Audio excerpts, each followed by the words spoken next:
Good morning. Thank you for stopping in. We're going to focus on our rules of exponents.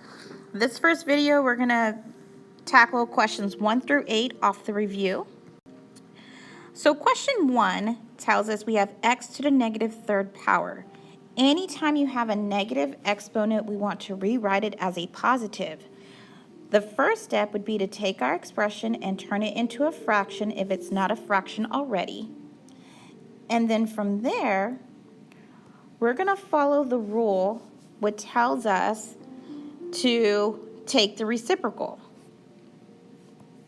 So my negative 3 is in the numerator, and to make it positive, I'm going to bring the term down to the denominator, and when it changes sides, the sign will also change.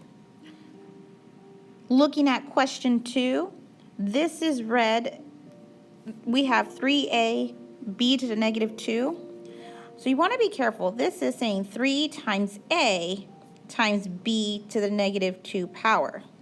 And just as before, when we rewrite this, we want to keep our exponents positive.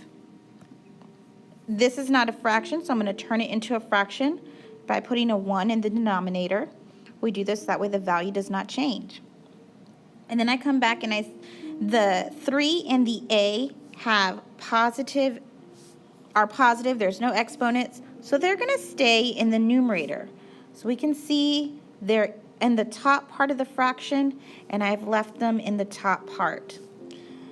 B to the negative 2, that has a negative exponent, and that one's going to need to be changed to be positive, so it comes down, exponent is now positive. 3, very similar, so I'm going to go ahead and rewrite this as 5 times m to the negative third power times n to the negative fourth. Turn it into a fraction. And then one more time, the 5 is going to stay in the numerator. It doesn't have any exponents. But this time, because the m has a negative exponent and the n has a negative exponent, both of these are going to need to move to the bottom. When they move to the bottom, the exponent is now positive. Question 4, this would be 2 times y to the negative third power. Same thing, turn it into a fraction. The 2 is going to stay put because it doesn't have any negative exponents. But this y has that negative 3, is going to have to change sides, so the exponent becomes positive. Taking a look at question 5, we have y to the 8th times y to the 3rd. We take a look at our rules of exponents and see we are going to be applying this rule, and it tells us we need to add those exponents together.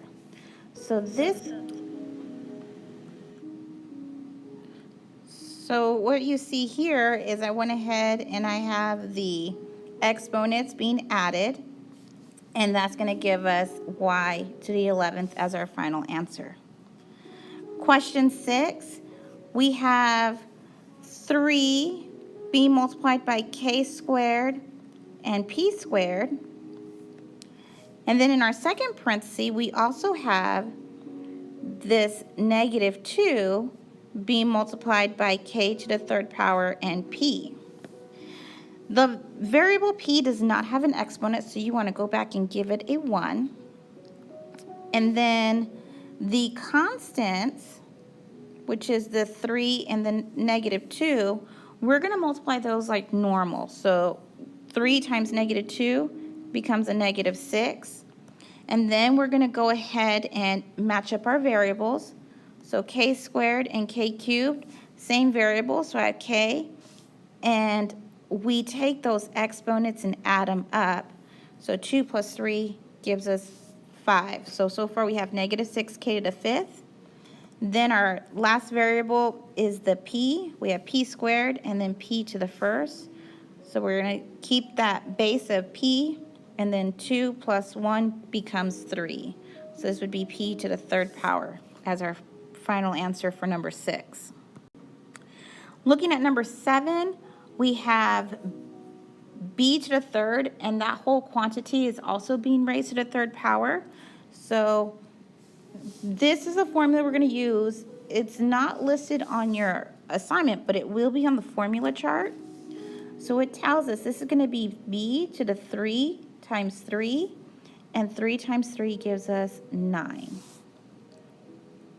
For number 8, we have 2, which is being multiplied by x to the third power, and that whole quantity is being raised to the second power. In the second set, we have m to the 8th being multiplied by n to the 6th, and all of that's being raised to the half power. Because we have exponents outside the parentheses, we want to go back and give everything a 1 if we don't see an exponent. This includes our constants. And so now we can take that exponent outside and multiply it to all the exponents inside. So this becomes 2 to the second power, because 1 times 2 is 2. And this is going to be x to the 6th, because 3 times 2 is 6. In the second parenthesis, we're going to be doing half. So half of 8 gives us 4. So we get m to the 4th. Half of 6 is m to the 3rd. So right now, this technically is correct. Although on your test, we're going to go ahead and simplify that constant of 2 to the second power. 2 to the second power is a 4. So we get 4, x to the 6th, m to the 4th, n to the 3rd as the final answer. In this video, we're going to go over questions 9 through 16. All right, so the first one, number 9, there's a lot going on. And right away, you can see some negative exponents, some bases there twice. So a couple of different ways to go about this, and I'll go ahead and answer. I'll show you 2 ways, and you can decide which one makes you happy. The 9 and the 12 are constants, so those you're going to go ahead and divide. 9 divided by 12 will reduce to 4/3. Then we take a look at our variable x, and I see we have x to the 6th in the numerator as well as the denominator, and my rule tells me to subtract the exponents. So that means I have x to the 6th, and I'm going to subtract a -3. That minus negative becomes a positive, and we get x to the 6th power. Then I have my y squared and y to the 1st. So this would be y to the 2 minus 1, and that becomes just y to the 1st power. And I don't need to write that exponent. And then the last one, here we have our z's. So we have z to the -5 minus a -4. That minus negative becomes a plus. So it's looking like -5 plus 4, and that becomes a -1. Because it's a -1, and we subtracted the top from bottom, that -1 should go in the numerator. But when we're simplifying, we don't want to have negative exponents. Sorry, that's my bell. So we're going to go ahead and move it to the bottom where that exponent is a +1, and I don't need to write the power. Right? So if we take a look at question 9 another way, you'll notice that I went ahead and I rewrote the problem, and I don't have any more negative exponents.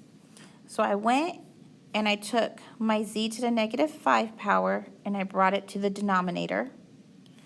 X to the -3 was in the denominator. It's been moved to the numerator.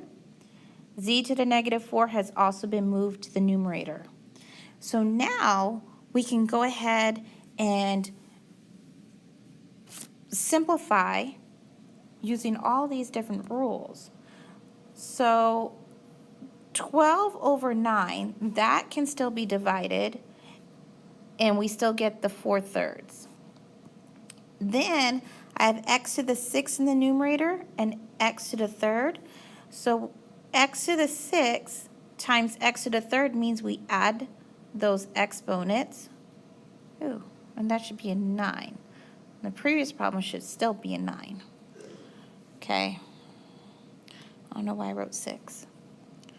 Then the y, we have 1 in the numerator and 1 in the denominator, so it's to the first power.